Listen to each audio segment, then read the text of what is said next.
Senang ketemu dengan kalian. Saya senang juga lihat ada orang di sini yang diutus keluar. Kami 50 tahun lebih yang lalu kami diutus keluar dari Melbourne. Dan kami sudah melayani Tuhan. Dan saya lihat zaman ini adalah zaman untuk kalian semua. Kalian semua jadi hamba Tuhan. Pertama kali kami di Indonesia, di gereja, ditanya, hamba Tuhan angkat tangan. Hanya beberapa yang duduk di depan. Jadi hari ini siapa adalah hamba Tuhan? Amin. Sudah ada perubahan. Kalian semua dilengkapi oleh kuasa Tuhan untuk melakukan mujizat, untuk menyembuhkan orang sakit, untuk pergi memberitakan Injil.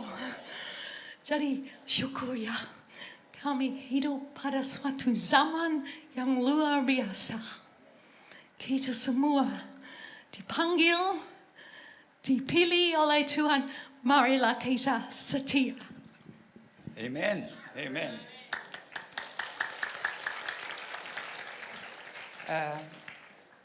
Saudara melihat gambar yang di belakang saya.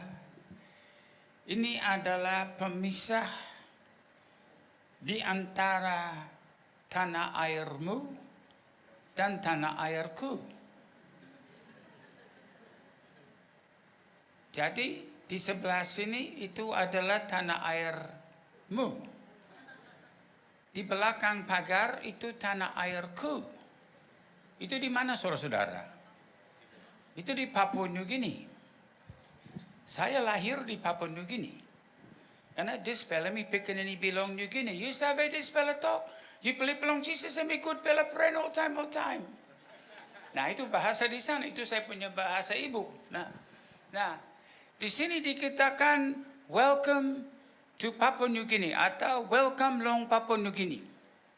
Tapi perhatikan yang ditulis di papan itu. Yang menghadap Indonesia.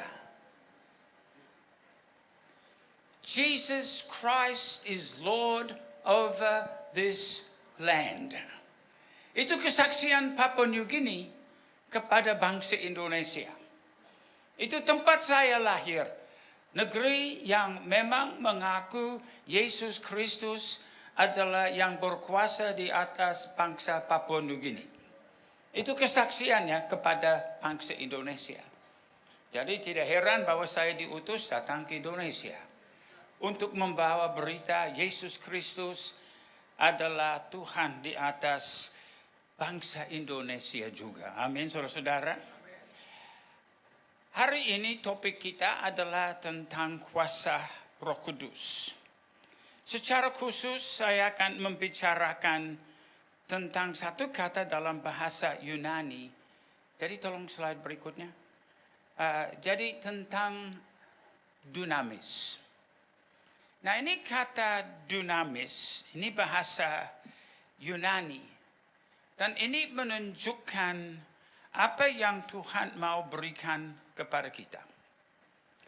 Kalau waktu enetan saya pertama masuk Indonesia, saya diundang untuk melayani satu ibadah orang yang mau didoakan untuk baptisan Roh Kudus. Itu di Jakarta di sini. Dan pada waktu saya pertama mulai tumpang tangan untuk mendoakan orang untuk terima baptisan Roh Kudus, mereka langsung berteriak-teriak. Dan mereka gemetar. Wah, saya juga mundur ketakutan. Jangan-jangan ini roh jahat ini. Tapi ternyata di dalam satu golongan itu menjadi sebuah kebiasaan. Dan saya harus melacak lebih jauh pemahaman mereka tentang baptisan Roh Kudus dan penggunaan bahasa roh. Sebab ternyata ada satu pengejaran yang sudah masuk. Bahwa seolah-olah kita hanya dapat menerima baptisan Roh Kudus di dalam 10 hari penantian. Karena dulu Tuhan Yesus sudah berkata kepada murid-muridnya, mereka harus tunggu di Yerusalem 10 hari. Karena setelah Yesus naik ke surga, ada 10 hari untuk persiapan untuk hari Pentakosta. Jadi untuk hari Pentakosta, itu adalah hari Roh Kudus akan dicurahkan, dan mereka akan diperlengkapi. Saya tidak tahu bagaimana, tetapi gereja yang saya sudah layani pada waktu itu, ya 51 tahun yang lalu, mereka beranggapan bahwa kalau tidak menerima baptisan Roh Kudus di dalam 10 hari itu, harus tunggu sampai tahun depan. Saya sedikit membuat ribut di dalam gereja itu karena saya katakan Roh Kudus sudah ada dan cukup kita tumpang tangan atas orang dan ada impartasi urapan Roh Kudus dan orang bisa langsung menerima baptisan Roh Kudus dan berbahasa roh. Wah, langsung ada orang yang cap saya sesat karena saya sudah ajarkan seperti itu.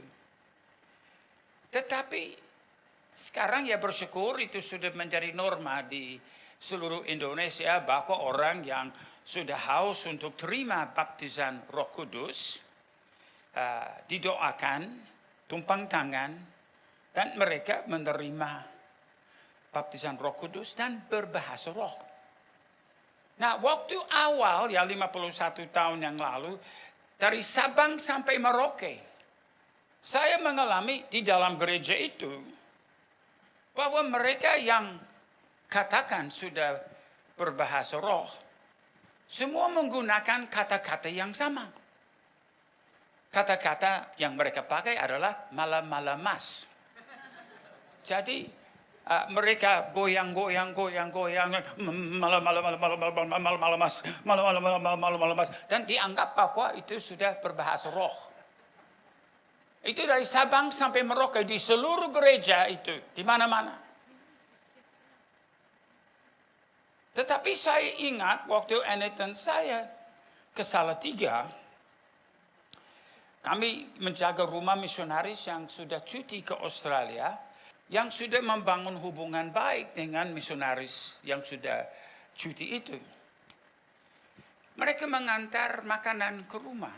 Oh, kami senang sekali. Tetapi piring-piring dengan makanan itu habis kami makan, kami kembalikan kepada rumah dari mereka. Nah, waktu itu bahasa Indonesia Anethan saya tidak seperti sekarang, tidak selancar sekarang. Jadi ya, waktu saya berikan dan saya berkata terima kasih kepada ibu itu, lalu saya balik untuk berangkat, dia berkata kembali. Jadi saya balik. Saya mengerti bahwa itu seperti kembali berterima kasih. Jadi saya pikir dia panggil kembali. Lalu suaminya pulang. Dan waktu suaminya sudah tiba di rumah, itu ibu berkata, "Malam, Mas." Saya pikir, oh, ini aliran Pentakosta yang mereka juga bilang malam-malam, Mas. Saya pikir, jadi apakah ini orang Jawa juga sudah dibaptis dengan Roh Kudus malam, Mas?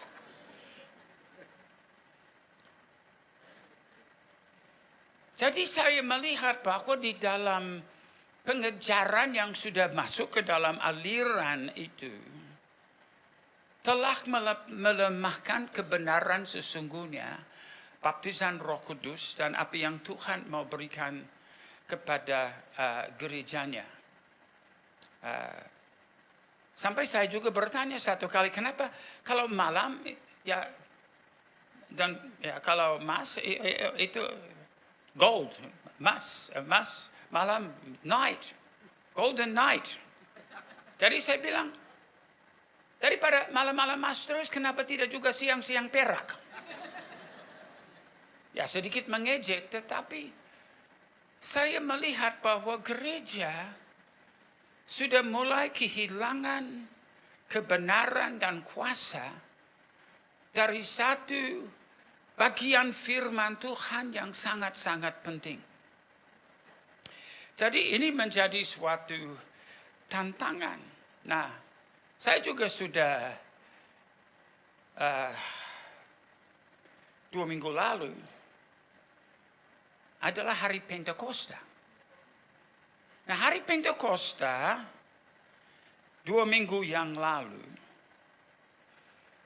adalah, ya kalau hari Pentakosta pertama itu tahun 30 Masehi. Tahun yang sama Yesus dibaptis. Tahun 30 Masehi. Sekarang adalah tahun 2025 Masehi. Jadi dari tahun 30 Masehi sampai sekarang 2025 Masehi sudah jalan berapa tahun?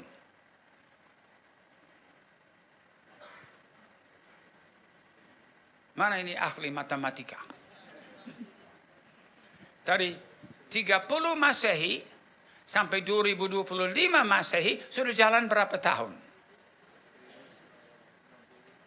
1995 tahun. Berarti berapa tahun lagi baru genap 2000? 5 tahun lagi. Dari Adam jatuh ke dalam dosa sampai Abraham adalah 2000 tahun. Itu disebut zaman Bapa. Dari Abraham dengan anak tunggalnya Ishak yang dia bawa untuk korbankan di atas bukit. Sampai Yesus naik di atas bukit sebagai anak tunggal Allah. Juga adalah 2000 tahun. Itu disebut zaman Allah anak. Jadi ada zaman Allah Bapa 2000 tahun. Zaman Allah anak 2000 tahun. Dan sekarang sejak Roh Kudus dicurahkan sampai sekarang sudah berapa tahun? 1995 tahun. Kira-kira sisa berapa tahun sebelum genap zaman Roh Kudus? 5 tahun. Saya katakan lebih kurang karena siapa tahu ada kesalahan di dalam hitungan sejarah. Mungkin cuma 3 tahun lagi. Atau mungkin 10 tahun lagi. Ya kita tidak tahu tanggalnya karena hanya Bapa yang tahu. Itu rahasia Bapa. Tapi seperti Pak Sofian katakan tadi, waktu kedatangan kembali Tuhan Yesus sudah sangat dekat. Dan perang-perang yang sedang terjadi, khususnya yang di Timur Tengah itu, sebagai persiapan, boleh dikatakan langkah-langkah awal, yang akan membawa suatu masa damai. Dan firman Tuhan katakan, mereka akan berseru damai-damai. Lalu tiba-tiba akan terjadi kebinasaan yang besar. Kita sudah dekat kepada waktu itu. Keadaan sedang dipersiapkan. Sudah tidak lama lagi kita akan melihat bahwa kegerakan rohani maha besar yang akan terjadi dan masa damai yang akan ada. Tapi tiba-tiba akan ada satu ledakan kuasa kejahatan yang akan membawa kita kepada perang Harmagedon. Kita sudah dekat dengan waktu itu. Justru karena itu kita harus siap dengan kuasa Roh Kudus untuk menang dan bertahan di tengah-tengah segala krisis yang sedang terjadi. Itu harus dengan kuasa Roh Kudus. PBB tidak akan sanggup untuk menangani masalah ini. Dan bukan dari pemerintah-pemerintah dunia yang akan membawa Injil keselamatan sampai ke seluruh dunia. Ini adalah tugas yang Tuhan berikan kepada kita sebagai orang percaya. Itu sebabnya kita harus diperlengkapi. Nah, di dalam Kisah Para Rasul pasal 1 ayat 8, dikatakan kamu akan menerima kuasa. Nah, ini kata kuasa bahasa Yunaninya adalah dunamis. Nah, kata dunamis sebentar kita akan melihat maknanya. Jadi kamu akan menerima kuasa. Nah, di dalam bahasa Yunani ada beberapa kata untuk kuasa. Ada kuasa yang disebut exousia. Itu adalah otoritas. Pemerintah punya exousia, otoritas. Tetapi yang punya dunamis itu gereja. Kita akan lihat ini bedanya sebentar. Memang kita juga boleh katakan punya exousia, tetapi kita juga mempunyai dunamis. Dan Yesus mau memberikan kepada kita suatu kuasa, urapan dari Roh Kudus. Bukan cuma untuk malam-malam mas. Saya percaya bahasa roh. Tetapi itu bukan pengulangan dua kata kayak malam-malam mas. Mas, malam-malam mas. Itu menjadi dalam golongan itu dulu itu menjadi tiruan saja. Mereka begitu rindu untuk mengalaminya, mereka cuma kopian. Jangan puas dengan kopian. Saudara harus mendapat asli.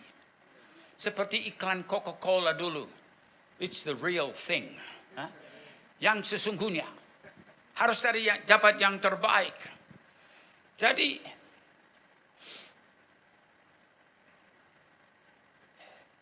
saya mau bertanya, kenapa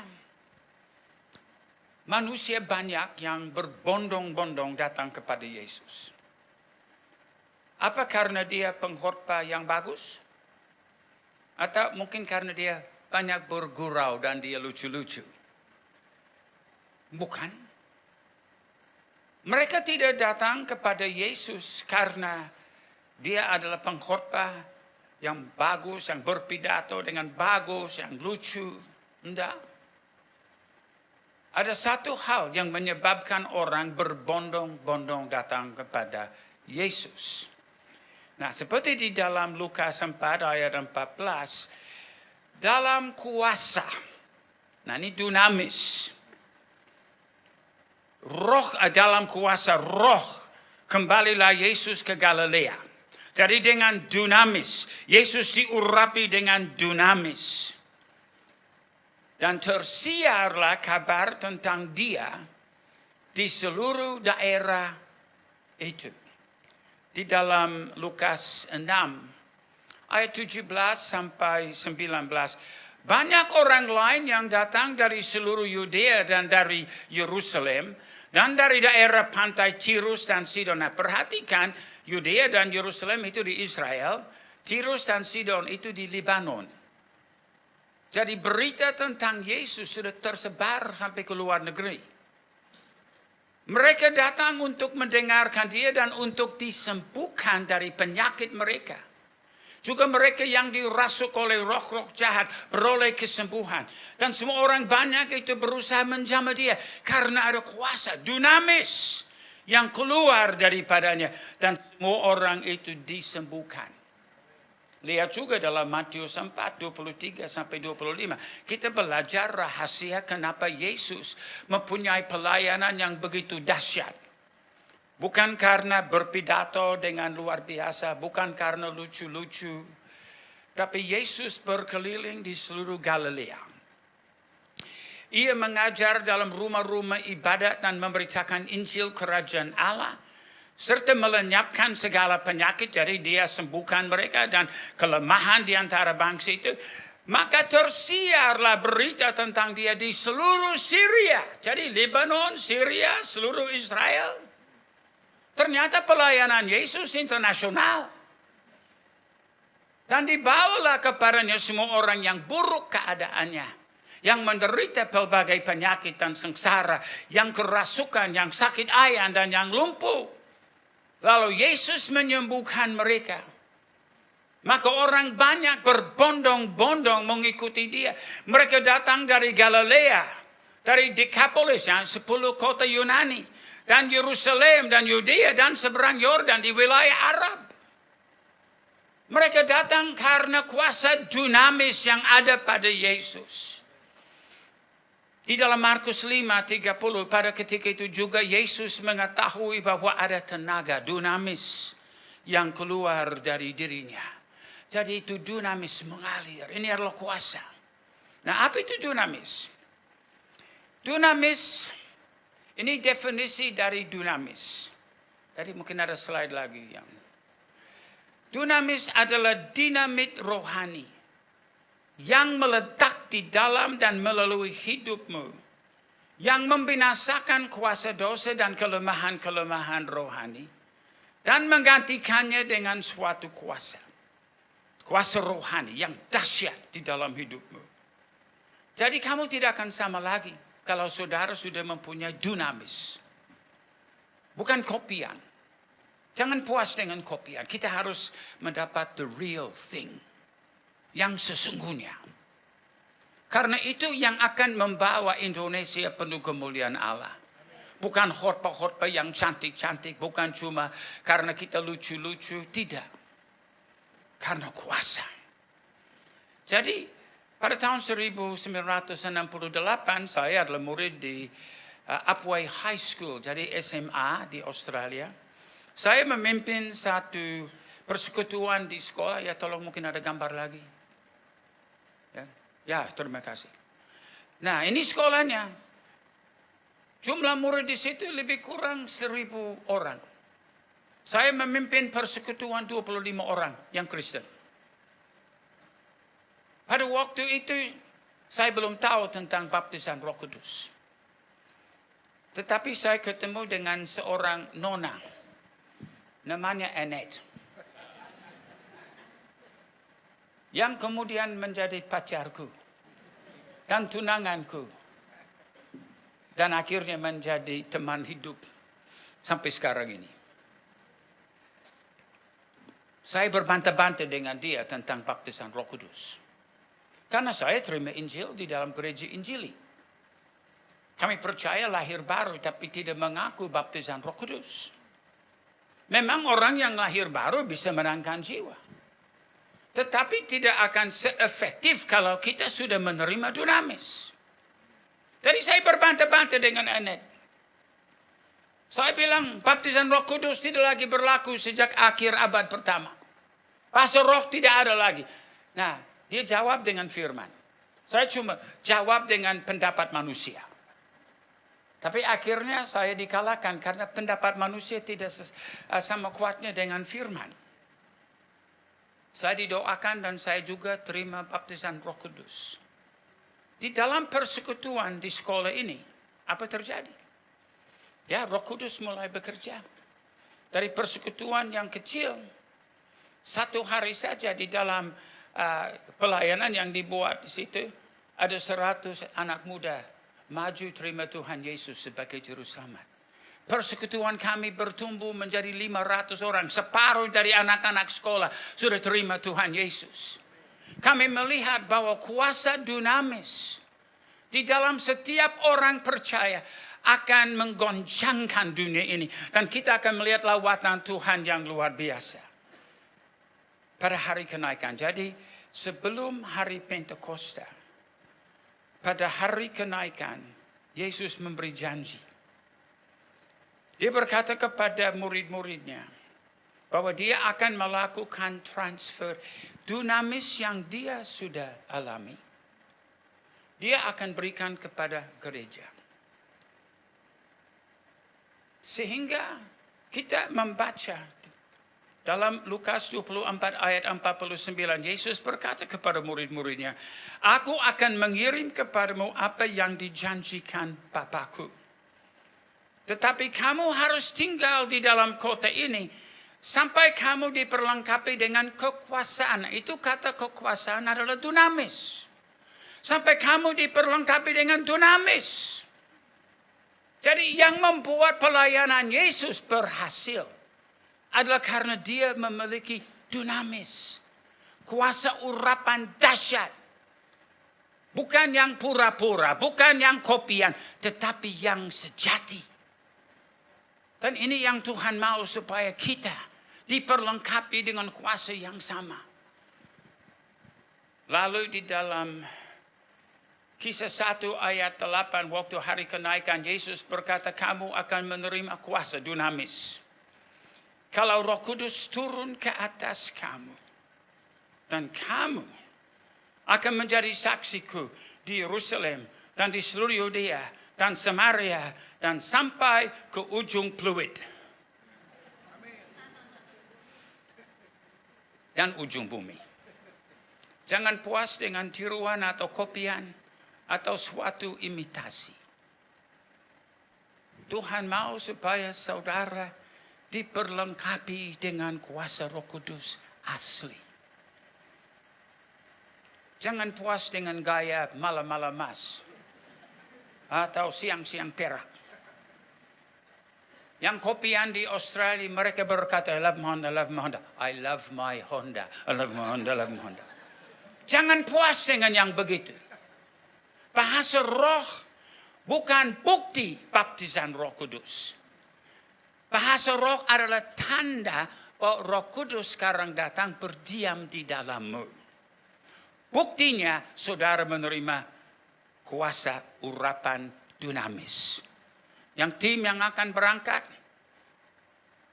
saya harap sebagian, kalau bukan semua, kursi roda itu tidak lagi dipakai setelah kalian di sana. Doakan orang sakit. Kita harus percaya untuk mujizat. Home artinya apa? House of miracles. House of mujizat. Dan kita harus percaya. Dan bukan cuma tim yang berangkat. Setiap saudara. Saudara harus kalau melihat orang sakit, katakan kepada mereka, boleh saya doakan? Saya sudah temukan bahwa 99,9% orang yang dalam keadaan sakit, kalau mau doakan, mereka bersedia. Doakan dan percaya. Yakin bahwa Tuhan akan melakukan mujizat. Dan itu sebabnya orang berbondong-bondong datang kepada Yesus. Dan kalau saudara betul-betul tidak hanya mempunyai nama home, tetapi betul-betul rumah mujizat. Di sini menjadi satu tempat di mana orang berbondong-bondong datang dan bertemu dengan Yesus. Inilah yang sesungguhnya yang kita perlukan pada zaman kita ini. Mari kita tunduk kepala. Lihat ke dalam hatimu, saudara-saudara. Apa saudara hanya berjalan di dalam kopian? Tetapi rindu untuk yang sesungguhnya, yang otentik. Mungkin saudara merasa ada kehampaan. Dikatakan sudah terima Roh Kudus tapi masih hampa di dalam. Ambillah keputusan hari ini. Saya akan mengambil waktu di dalam komsel. Saya akan minta kepada pemimpin komsel. Tolong jelaskan lebih jauh. Tolong tumpang tangan atas kami supaya kami juga diperlengkapi dengan dunamis. Jangan sampai komsel itu cuma menjadi tempat untuk bersekutu saja. Cuma untuk tempat senang-senang ketemu teman-teman. Tapi seharusnya komsel itu menjadi gaya bom rohani yang akan meledak dengan kasih dan kuasa Allah. Yang akan membawa kuasa, kasih, kesembuhan, mujizat kepada orang-orang yang lain. Lihat ke dalam hatimu. Apa saudara juga bisa berkata ada yang kurang di dalam hidupku? Jangan saudara puas. Tetapi cari dengan sebulat hati. Supaya kuasa Tuhan nyata di dalam hidupmu. Bapa, saya berdoa di dalam nama Yesus. Supaya firman yang kami dengar hari ini betul-betul masuk ke dalam hati kami. Dan kami menjadi alat-alat di dalam tangan-Mu. Dan kami akan melihat dari Sabang sampai Merauke, Indonesia penuh kemuliaan-Mu. Kami akan melihat ratusan juta jiwa yang bertobat dan percaya kepada-Mu. Sampai Indonesia dikenal sebagai bangsa yang mulia, yang diberkati Tuhan. Di dalam nama Tuhan Yesus Kristus kami berdoa. Dan semua orang percaya berkata, amin, amin.